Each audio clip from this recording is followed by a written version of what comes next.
Marcus sat quietly in the conference room, staring at the extensive list of restrictions and specifications on the board. His team was supposed to finalize the development of the latest biosphere, but the stress was evident, especially on DTA Shrish, the lead engineer. The Illinois Thrax looked exhausted, and Marcus, the civilian consultant, hesitated to speak up. He'd been with the company for a few years, working on numerous terraforming projects, but lately his expertise had only been called upon for trivial matters. The most recent time they consulted him on something meaningful was during the construction of a Class 7 biosphere for human occupation.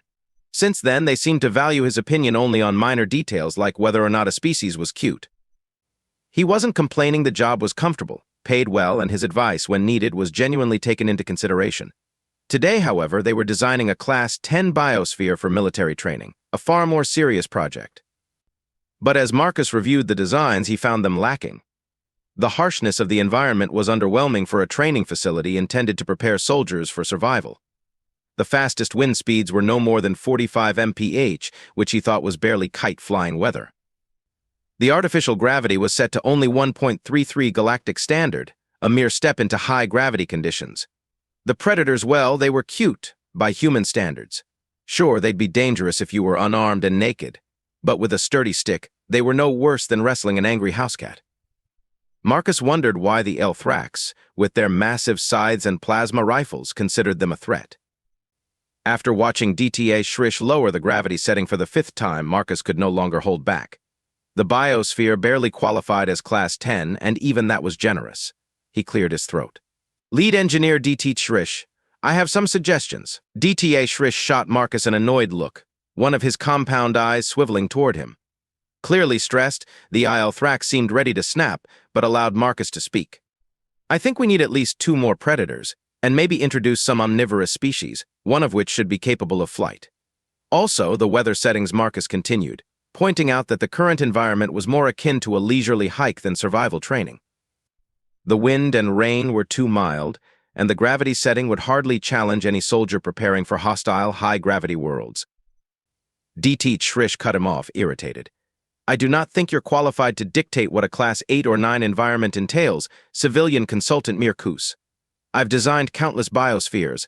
My designs are optimal. Marcus remained calm. I'm not questioning your expertise with Class 9 or below ecosystems, but my species comes from a Class 12 world, and this facility, well, it's more like a wildlife reserve on my home planet. He smirked, knowing full well that DTH Shrish wouldn't appreciate the comparison. DTH Shrish scuttled out of the room, clearly unwilling to continue the discussion. Jewel, the lead biologist, made a noise resembling nails on a chalkboard, the Thrax equivalent of laughter. Don't mind DTT Shrish, Jewel said, still chuckling. He's still sore about that. What did you call it? A big cat? Marcus grinned. Yeah, the Ishrata. It reminded me of a bobcat from Earth, but with fewer teeth. Jewel found that hilarious. The Ishrata are apex predators on our home world, but I suppose on a Class 12 world like yours, they'd seem rather tame. Marcus nodded, and they both looked at the gravity settings again. 1.33. Does he know how mild that is compared to real Deathworlds? Marcus sighed. My pity goes out to the soldiers who'll train here. Jewel seemed fascinated by Marcus's world.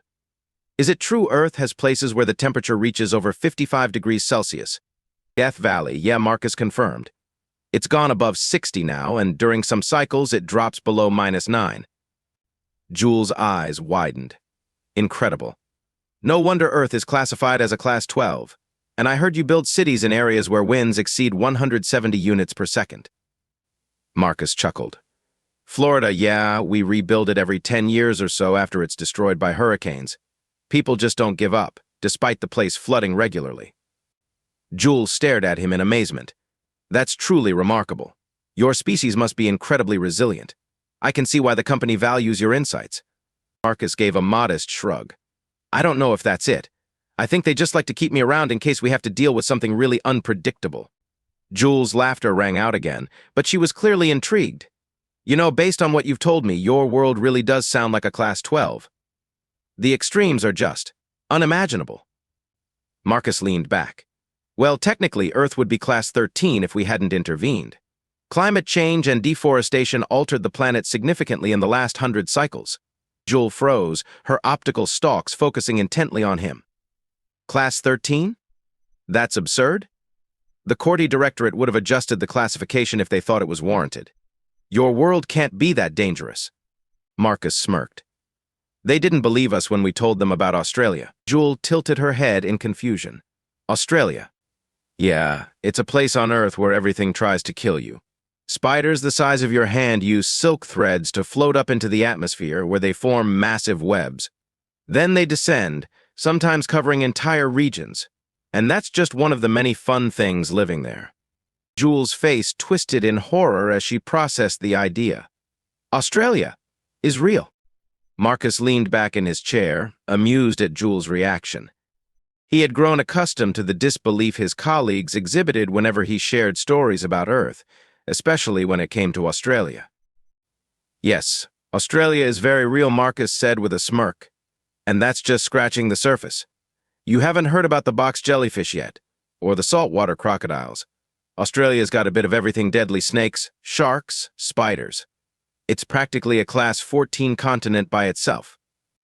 Jewel blinked her multiple eyes, still trying to absorb the information. How does anyone survive there? Are humans from that region different? Marcus chuckled. Well, Australians are definitely a tough breed. They've had to adapt to some pretty extreme conditions. You'd be hard-pressed to find a place on Earth that can throw more at you in terms of natural dangers. Yet, for some reason, people thrive there.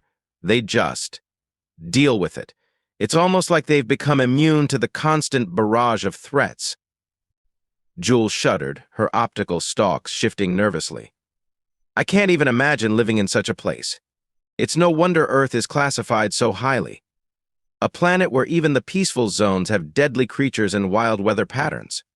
Your people must be incredibly resilient, Marcus. He gave her a shrug. You get used to it, I guess. Humans have a funny way of adapting to whatever the planet throws at us. Even when things seem impossible, we find a way to survive. But yeah, when you're designing a Class 10 biosphere, you need to think about worlds like Earth, places that push the limits of survival every single day. Jewel seemed to mull that over, still looking slightly horrified. Perhaps we should reconsider the classification system altogether. If Earth is truly as hazardous as you describe, then we're underestimating what a Class 10 biosphere should entail. Marcus grinned. Glad someone's listening to me. I wasn't saying it to scare you, but it's important to build something that actually prepares soldiers for the kinds of environments they might face. If they're expecting to handle hostile worlds, a training facility that's Class 9 light isn't going to cut it. Jewel nodded slowly, her expression serious. I'll talk to DTH Shrish again about your recommendations. He may be stubborn, but he can't deny your point of view. Your experience with Earth, especially now that we've discussed these unsettling creatures, makes you an invaluable consultant. Thanks, Jewel, Marcus said, appreciating her support. Honestly, I just want to make sure the trainees get what they need. There's no point in building a training facility that gives them a false sense of security. The real threats out there are going to be a lot worse than what we're planning here. Jewel tapped a few keys on her datapad, making notes. I'll suggest upping the gravity and adding more dangerous predators to the ecosystem. Perhaps even simulate more chaotic weather patterns. We need to make this training facility worthy of the Class 10 label, if not more. Marcus smiled, feeling a small sense of satisfaction. If you need any more ideas, I can dig up a few more stories about Earth. I didn't even tell you about the time I was caught in a tornado or the hurricanes we deal with regularly. Jewel's eyes widened in disbelief. I don't think I can handle any more Earth stories right now, Marcus. My perception of your world has shifted entirely in just this conversation. Marcus laughed. Fair enough.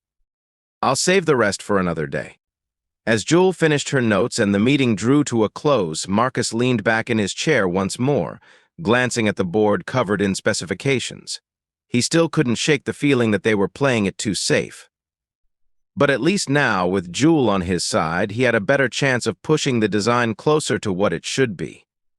After all, if the goal was to prepare soldiers for the unknown dangers of hostile planets, they needed to experience something truly terrifying.